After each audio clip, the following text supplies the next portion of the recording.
Recently on the channel, we've been talking about a variety of movies, but one of the ones that you guys seem to be most excited about, and honestly that I've been most excited about, is Godzilla Minus One.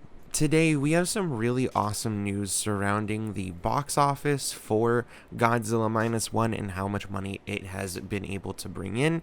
And apparently, it is going to be, or it looks as if it's going to be, in the top 5 of all foreign films within the United States when it comes to the amount of money that they've made. So basically what I'm going to talk about is exactly what those box office numbers are, how they stack up to other foreign stuff, and then we're going to go ahead and get into why I think that this film has been particularly unique.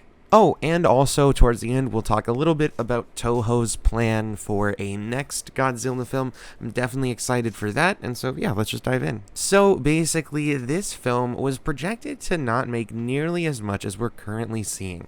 Initially, it was only projected to make about $7 million in its first week. However, it managed to do much more than that and pull in $11 million.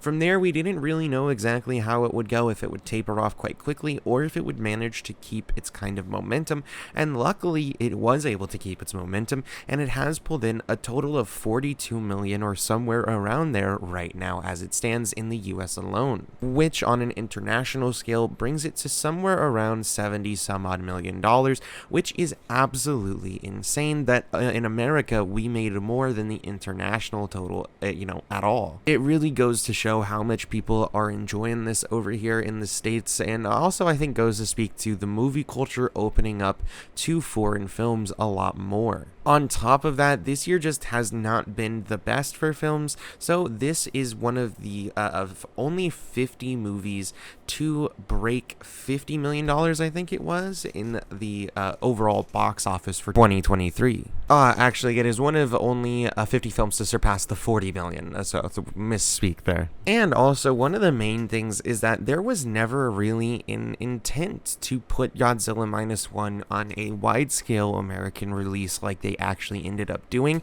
Basically, they again, thought they were only going to make 7 million during its first week, and when they saw the response and, that it made 11 million, it really showed that there was a large, market for this type of film, regardless of whether it's a foreign film that is merely subtitled. The audiences clearly were very willing to sit down and go watch this film, which I'm very, very happy to see. In the past, the reason that they would just do 1 week releases for these films is because the audiences generally wouldn't be that excited for them. American audiences are very spoiled to a certain extent, where they were able to always go and see amazing American films, and so it kind of put foreign films on the back burner in America. And that's why, you'd always see low projections, or, they wouldn't put out their movies for very long into theaters because, at the end of the day, they have to pay certain things for these movies to go into theaters. There are certain fees that are associated with it, and, you could end up losing a lot of money if you do another re-release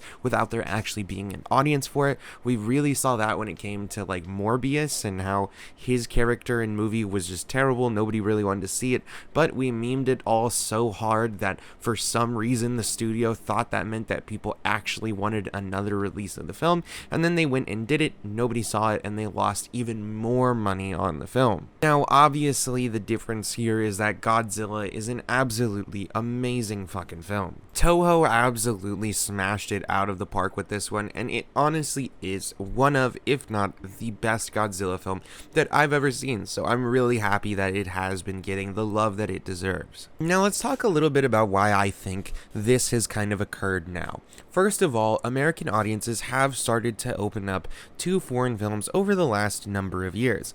I think ever since Parasite 1, and when Parasite 1, there were some weirdos that kind of tried to shout it down because it's not in English, and it seemed like the movie community as a whole came together and said, hey, yo, fuck you guys, you're weird, not all movies need to be in English. And ever since then, it just seems like people realize that, hey, Americans can handle these types of films, and not only that, they're interested in them as well. But on top of that, lately we've been seeing a real drought of good cinema. Now, a lot of people in our comments, and you might be one of them, seem to think that things like Marvel or these other things are just doomed because of wokeness. I hate to break it to you, but politics has long been put into movies and video games, and politics was something that can really make movies and video games very interesting. I mean, political dramas are literal, like, entire shows that have been massively loved, like House of Cards and things like that. So talking politics, having political messages, things like Metal Gear and all these other aspects, they're not bad things. What's bad is people writing bad stories. People sacrificing the stories and their characters so that way they can, shovel in some message without actually playing with any of the themes or why those themes are important to our character or story at large. I've said this many times and people seem to come into our comments and say, no, it's just the fact that there's too many women hosting the MCU, or there's just too many female writers and whatnot, which to a degree, there are probably some people that got hired because they checked a couple of boxes and they suck at their job. But the issue is not the fact that they checked those boxes, it's the fact that they suck at their job. If you found a black woman who, is an amazing writer, etc., then obviously the fact that she's a black woman doesn't really affect anything. It's the fact that she's a great writer that makes it. So I will admit that there have been some issues with putting people into positions that they shouldn't simply because of those checkboxes, but even then that seems to be much more rare than overall just there being a very poor business culture in movies a lot lately as well. It seems that art is constantly being sacrificed for the larger monetary image. Most directors don't sit there and want to have their movies chopped to hell and have to rewrite their characters because they're supposed to check off some box. Generally, artists want to make good art, but these companies, they want to make as much money as possible, not art. And that is the bigger issue. That is the thing that will lead people to making those decisions of putting, say, somebody who shouldn't be in a role in that role just because they fit a couple checkboxes because the studio above them thinks it's going to make more money that way. It's really sad to see. And then when we see something like this movie, right? It only had a $15 million budget. They weren't sitting there trying to push it out to the masses in some way to maximize profits. They had a great product that they believed in, and they put it out, saw people were wanting to see it more, and, went for a wider release, and it worked. Places like Marvel have long been doing so many rewrites and reshoots on their projects rather than hammering down a really good script beforehand, and this also leads to these super chopped and fucked up films similar to what we saw with Aquaman recently. So I digress, but my larger point there is that right now, American cinema is really lacking these in-depth and really good stories that we can all relate to. So when you get something like Godzilla Minus One, even though Americans can't exactly relate to it in the same way you could relate to an American movie, there are things in it that we can all understand and want and relate to, such as, wanting a family, wanting to feel like that you have honored your family and honored your people and, tried to serve the people that you love. But then I think the other thing is it takes a uniquely Japanese perspective by adding in the entire kamikaze pilot aspect. Our main character is a kamikaze pilot, and he did not follow his orders at the end of the war and ended up coming home. People around him blamed him for the war ending how it did, saying if people like him just did their job, then maybe they wouldn't have ended up where they are, even though that really wasn't true. So when you go ahead and you take an amazing story with aspects of it that we can all relate to, but then you make it unique and new by adding in the perspective of another culture and another place and another time, it's so much more fascinating than almost any movie I've seen as of late, other than something like Oppenheimer. This film almost feels like a historical piece, but it's a monster movie at the same time. It also feels like a family drama, but it's a monster movie at the same time. It focuses on not Godzilla teaming up with some other big entity so that way they can maximize the number of people in the seats.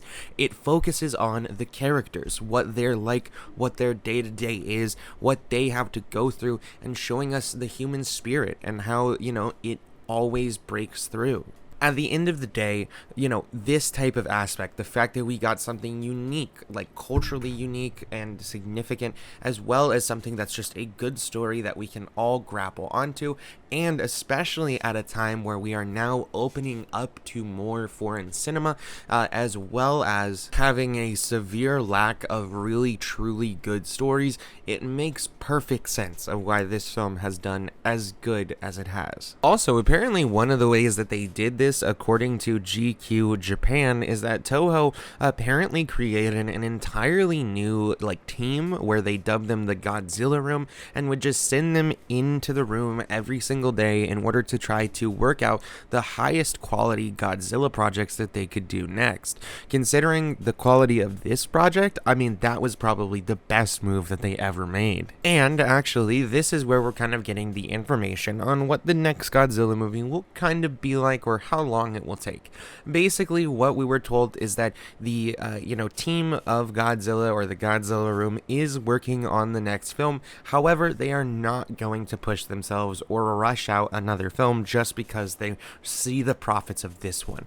And seeing the head of the team actually say that feels so nice, coming from, again, such an abused American culture where everything is just cash cow, cash cow, cash cow. To see somebody actually take care of and love their project is so fucking good. And to say, hey, yeah, we're not gonna rush this out, thank you so much, Toho. And that's most of the information that we got on what the next Godzilla movie is going to be like. It is going to be made by the same team, and they are going to take their time on it because, in their own words, Godzilla is a character that is worth taking time for.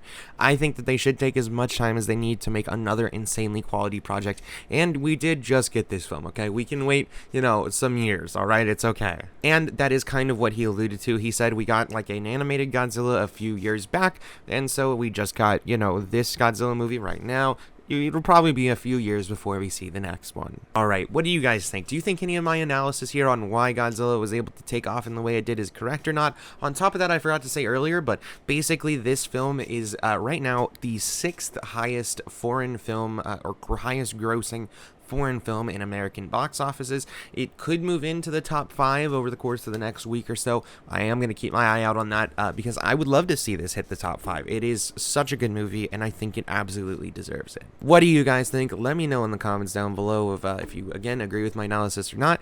Also, you can follow us on Twitter and Instagram. That'll pop up during the outro, and the rest of our links are down in the description too. We have gaming sessions for gaming content, movie sessions for trailer content, smoking sessions for movie news and reviews, Crazy Rocky for variety content, and the Try Podcast for our podcast channel. Alright guys, I'll see you all in the next one.